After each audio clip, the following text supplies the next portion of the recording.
afternoon, judges. Afternoon, everybody. Thanks for being here. My name is Dante Broadbent. I'm a combat veteran. I was a nurse in a combat support hospital. I'm a graduate student in the recreation department. We're just going to watch a short video about my company, and then we're going to talk more specifics about financials, market, and all that good stuff.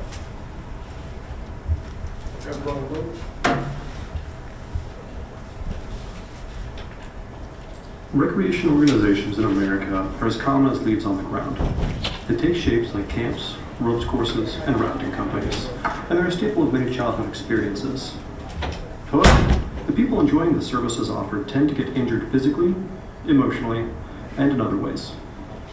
Companies try to make rules to stop people from getting hurt, but they don't usually have anyone with the know-how to do the job very well, and hiring new people is too expensive for them.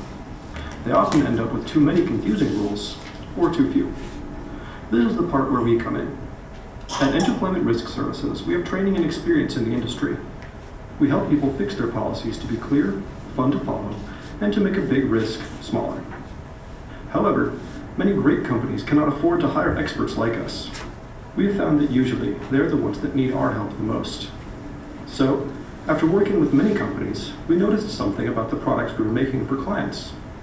While every client would have unique needs, some problems were coming up often, and the solution was very similar each time. So we came up with the idea to help businesses customize their own solutions at an affordable price online. By doing this, we think that companies will improve and will want to work on other problems where they need an expert like us to come fix it. And we will be ready, as always, to come make a big risk smaller. So a typical camp in America will provide about 11,000 user days in any given year. But they're only going to have about 5 full-time year-round staff to provide that. Those staff, on average, only get about 2 hours of paid professional development in any year. And with that, they're going to be expected to comply with over 14 different agencies. That number is going to vary from state to state. Those agencies, and most especially the U.S. court system, are going to expect the camps to have over 20 different plans for various emergency contingencies. Those are going to be anything from a lost camper to a gas leak, lightning strike, active shooter, terrorist attack, domestic disturbance, instances of self-harm, essentially any situation where the actions or inactions of the company could result in physical or emotional harm to somebody. They're expected to have a very detailed plan for how to react to that.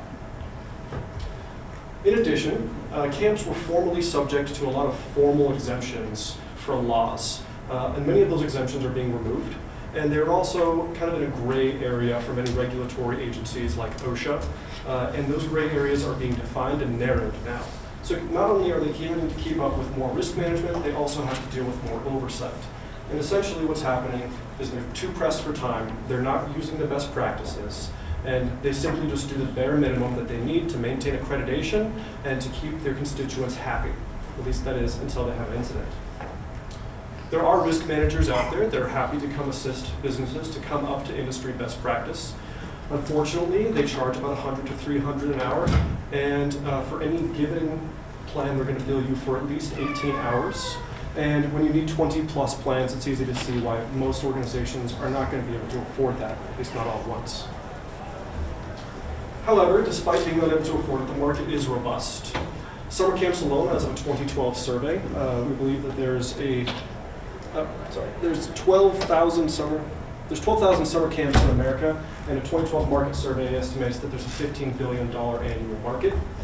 The sister market of summer camps is ropes courses. Less good data, we estimate that there's about 10,000 of them in America, and they comprise a $7 billion market. So total market about $22 billion a year.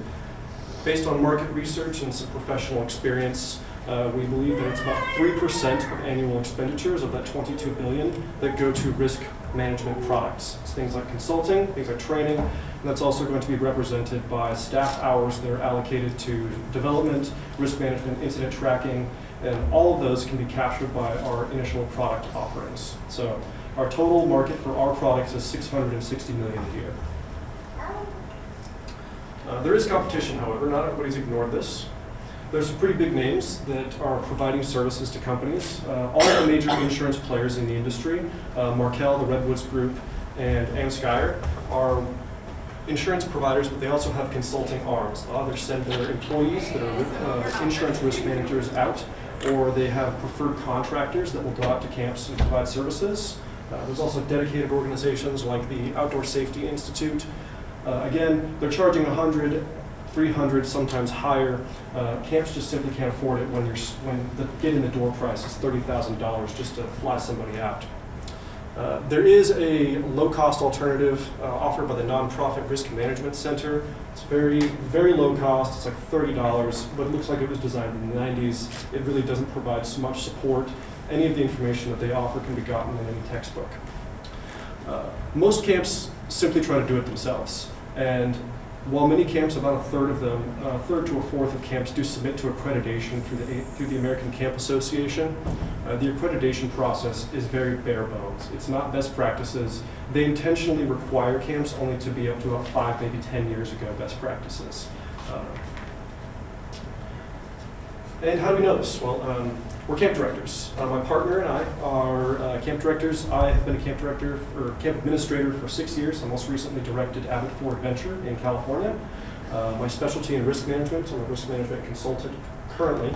My specialty is wilderness trips. My partner, Rohan Shahani, who is a full-time risk manager out in California as well, he specializes in ropes and challenge courses. Between the two of us, we have about 18 years of administration experience in camps and ropes courses. So we essentially have 3 products that we plan to offer. It's fairly straightforward. We're going to offer our traditional consulting services, just like we have been. We go out to camps, we do face-to-face, we do visits, we talk to people, and we make recommendations. Our deliverables are typically Word documents and policy recommendations. This particular service is also very profitable for us. We draw a small salary from our fee, and we're able to bank most of that. And essentially, we plan to use that bank to finance the development of our other products. Our second product line is just simply custom policy documents that we can provide online, kind of like the way that TurboTax and LegalZoom are able to provide compliance documents just using a mass customizable web app. So the idea that with this particular product, a customer can come online and the website will ask them questions about their site, their staff, the kinds of programs that they offer, and at the end of that they can purchase a custom policy document that they would need. So let's say a camp needs a general emergency action plan, or they need recommendations for what kind of policies they need in place for their new archery program. They can go on, type in the specifics, and get a best policies and some recommended procedures to go with that. Our second product line, which is incident data tracking service, is kind of what we're most excited about. We think that this is really going to have the most long-term effect. Camps are pretty seat-of-the-pants organizations.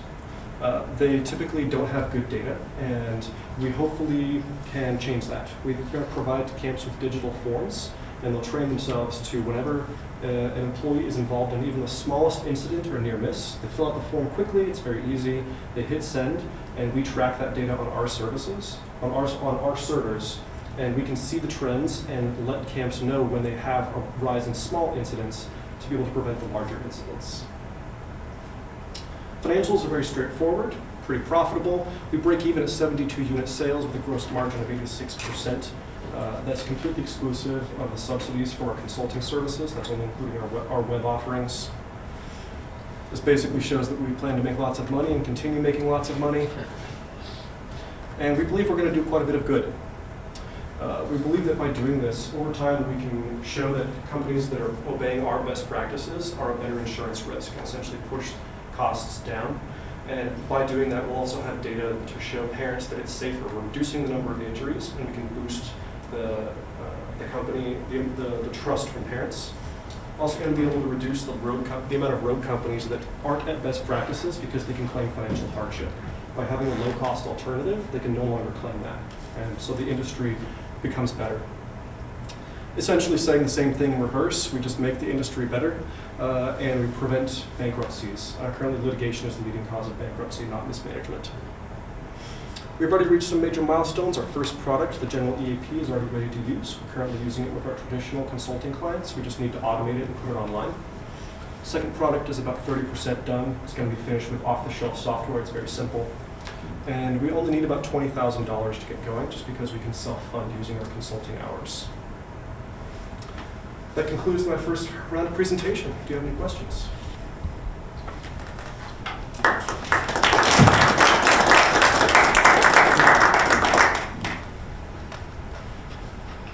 risk to your accuracy from a risk standpoint? Like your own personal liability, if for some reason your system doesn't track information correctly? Does that make sense? Let me make sure I'm understanding the question. So if we are tracking information incorrectly from our users, that we would have some kind of risk? Yeah, it sounds like some of that shift is coming to you because you're making it easier for them to collect their data. Mm-hmm. If for some reason there's something wrong in the code of the collection when they report out, is there any culpability back to you?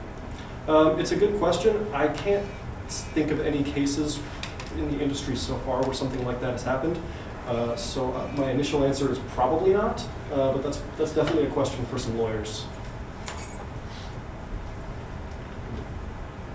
Just another question. Is there documented insurance premium savings as a result of going through this for you? I'm trying to understand the incentive for a camp, besides lower costs than some of the alternatives, but is there sort of a more meaningful bottom line impact for them from a savings standpoint? There's two. So the big things that camp professionals talk about at conferences is litigation. So camps, 1 in every 7 operating years can expect a litigation. That's just spread over America. We know that that's the standard. And everybody's preparing for their next lawsuit. And by having really good procedures when you go into court, that almost always comes out with a better outcome. So the lawsuit side, and then camps are reevaluated when their insurance policies need to be renewed. They're typically re-inspected, and camps that have better policies have lower premiums.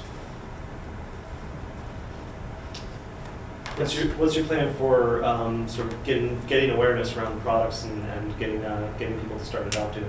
Yeah, so we're already doing this, so we have a pretty good snowball effect already. A lot of people know. Our customers have liked us. Nobody has ever said anything bad about us that we're aware of, and they tell their friends, and that's how we get more customers. We also spend a lot of time at the professional conferences. Camps do a lot of conferencing together. It's a pretty small community. So our initial plan is essentially to go back to all of our customers, announce this as a new service, possibly offering some initial discounts for people to get on board, have an initial customer base, and then advertising at conferences. The biggest thing that I hear from people when I tell them I'm a risk consultant is, you're too expensive. Like for me to come in and do a general emergency action plan, it's $6,000. They could hire like 4 staff for doing that. I'm going to be there for a week, and I'm not even working for them. I want to leave.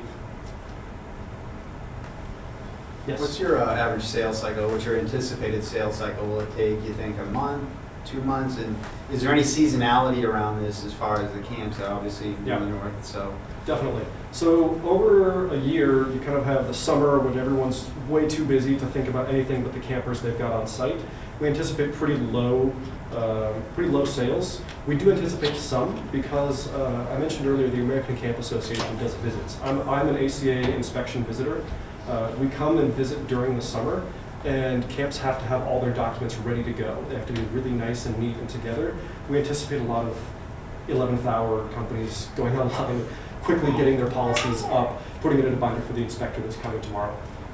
But our best sales will essentially pick up right after the season ends in September, kind of peak around the new year, and then kind of taper off as we get closer to summer. So I'm the camp that wants to start this new archery program, and I go on there and I answer a bunch of questions, and then you're going to give me a list of best practices for archery. Yes. The way I read it. Okay. So is there any length of time this is good for? Is there any follow-up the second year, or any secondary fee that's involved? Is there any sort of follow-up I get if something changes within the industry or something happens within the archery world that I should know about? Yeah. Stuff does change, and our plan is to offer essentially your first purchase would be the full retail rate. If you just want to purchase the changes from last year, you can purchase just the changes for maybe 4 years, and then you have to purchase a new full policy. And so there would be a heavily discounted way to update from year to year. And then we would obviously have an email list, major changes this year in archery, make sure you purchase, that sort of thing.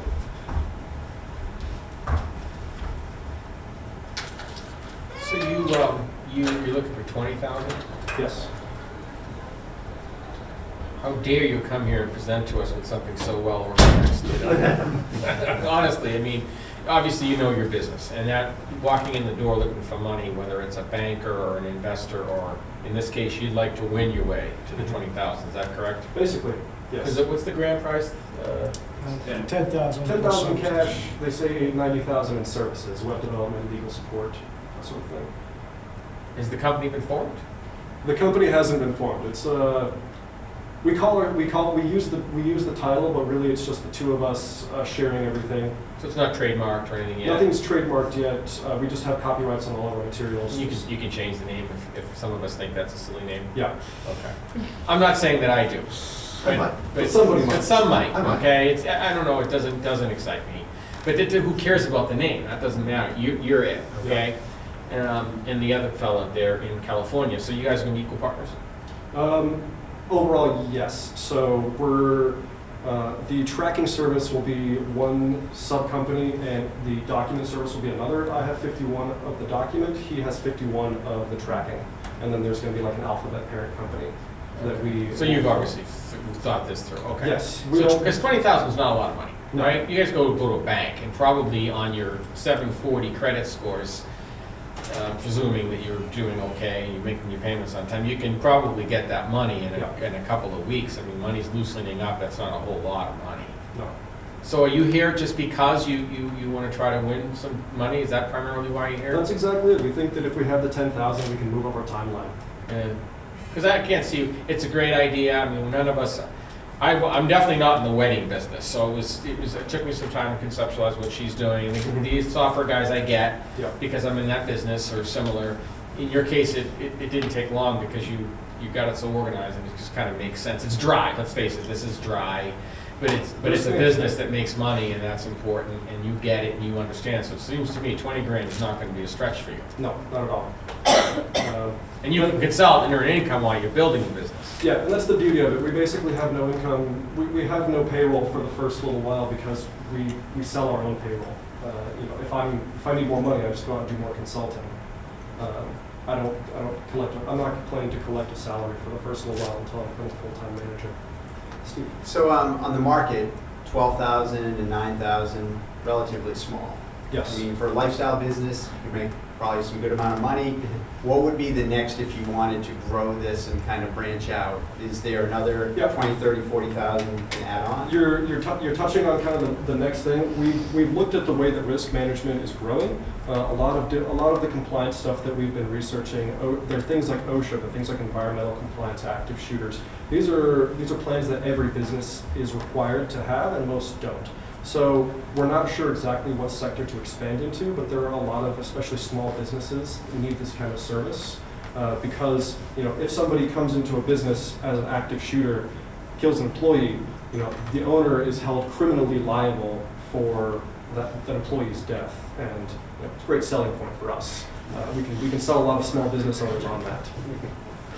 Yeah, the criminal part, because it gets a little scary. They're held criminally, personally, and they're criminal, all three liabilities. I can't remember all of them. Who wants to go to prison in New Hampshire and print license plates until they say live free or die, Doesn't work. Is this a must-have or a nice-to-have for camps? The risk management? Yeah, sort of the assessment and the reporting out and all that. The reporting out, people have gotten along. It's getting tighter, basically. I think that in 5 years, if you are not doing data tracking, your days are numbered. OSHA is starting to do visits. OSHA and the Department of Justice have gotten together this past December and said basically noncompliance is now a criminal offense. We're going to prosecute noncompliance. And at the same time, now we're going to get our first set of visits to formal organized camps, which is terrifying for a lot of people because summer camps are run not like a business most of the time. So that trends to your advantage. It's very much to my advantage. There's this window that's happening right now where people are going to be scrambling to look for better compliance and looking for better risk management. Risk management's been the trend. It's been this nice to have, but our camp's never going to get sued. Only the big camps really need to do that. But more and more, even the small camps are looking to their policies and saying, what's our exposure like? If someone did decide to bring us into court, is our spiral-bound notebook full of policies actually going to hold up? Is there any IP? Can you patent any of the Technology, the software? The software we can certainly, the content is where our big concern is. Essentially, we can have a very strong user license agreement, which is where we plan to control it. Basically saying like the sky's going to fall down on you if you show this to anybody outside your company. Your children will be in debt to us, all that stuff. But ultimately, we expect some of it to get out. The beauty of it is that it's so custom. They can, one custom document getting out to a couple companies isn't the end of the world for us. Really, our database is what's going to be valuable. The combination of all those things is what's valuable for us. Have you talked to insurance companies to find out what kind of savings the camp guy's going to save when he actually goes through this and actually does it? Like, I want to hear a number. Like, is it a percentage or is it a certain dollar value that by tracking these incidents that you're going to help you save? Yeah. I've talked to them, and they won't tell me. Is the long story short. They say, all I can get out of any of them is, better policies are great, and better camps, have lower premiums. I can't get anybody to give me solid numbers. We do want to. We are working on getting a deal where we're a preferred provider of one of those insurance companies. Then we can kind of get in the door and start seeing how that could work from the back end. But right now, nobody will tell us. We just have our experience as camp directors knowing that like when insurance comes to visit, they look at all of our policies before determining our premiums. So we can kind of make educated guesses. Do you have a before and after? Like so an existing customer that before they met you, they paid $5,000, I don't know what the right number is, and then after you provided your consulting service, understanding it's not this other product, but that it went to $4,000? Is there any sort of before and after from your customer base? None of our customers have been reevaluated yet. Typically they're reevaluated on like a 10 or 15-year cycle. Most of those are actually coming up. It's really weird because most of those are actually coming up in the next 2 or 3 years. Most summer camps were insured for some weird reason, like in the early 2000s. So most policies are getting re-inspected right around now. So that's another reason that we think there's like a great window coming up. So if your company's successful, you kind of put your other career out of business, right? Right? You don't get the consulting or the big fees because... Yeah, that is my other career. I want to be a camp director. I just realized that all the camps I was working for were not doing a great job of protecting themselves or their constituents. And most of my time I was spending working with parents of injured campers and trying to explain to them like why their kid got hurt. And parents, they just don't want to hear your kid's outdoors all day. That happens. They want to know like what went wrong. And so my mother would say, "I don't really care. Get him back in there. Yeah, the more scars, the better." And if things changed, really, that's why I got into camp directing. But ultimately, just everyone's so concerned about the risks, and so that I just got interested in risk management instead. If I can put myself out of business and go back to being a camp director, I'd be totally happy. What are the chances of a kid getting hurt at camp? A serious injury, it's pretty low, much lower. I couldn't tell you the exact numbers on benchmarks. Camps like to talk about how their injuries per user day are lower than any team sports or organized sports. So like if you send a kid to football, that's I think like 10 or 12 times more likely to get them injured than if you send them to camp. I couldn't tell you like the user days to major injury. Typically though, what my side of it, what we look at more is the small incidents that lead to the big incidents. So it's typically 600 to 800 smaller incidents that happen before a big incident that has the potential for litigation will happen. So a behavioral pattern of that particular camp. Usually. That's your audit. Usually that's what we're seeing. There are freak accidents. Something just happens out of nowhere, but typically there's a trend leading up. That's what their data tracking is for. Yeah, I didn't catch in the presentation, maybe I missed it, but it feels like, again, these mobile devices as a data capture. Mm-hmm. Absolutely. Again, you get a very visual thing, you can do dictation, everything can be recorded right there, especially for the small incidences. Mm-hmm. Is that part of your plan? It's not initially because most camps don't like their staff to have mobile phones. It kind of goes against the philosophy of mission. Gotcha. I see the appeal, and maybe there could be a position where that'll happen, but initially, like when I'm a camp director, all my data entry and incident reporting is in front of a laptop or with a clipboard, and that's just a philosophy thing. 30 seconds. 15 seconds. Any last questions? Good job. Favorite colors blue. Yeah, well done, man. Thank you, gentlemen. Thank you.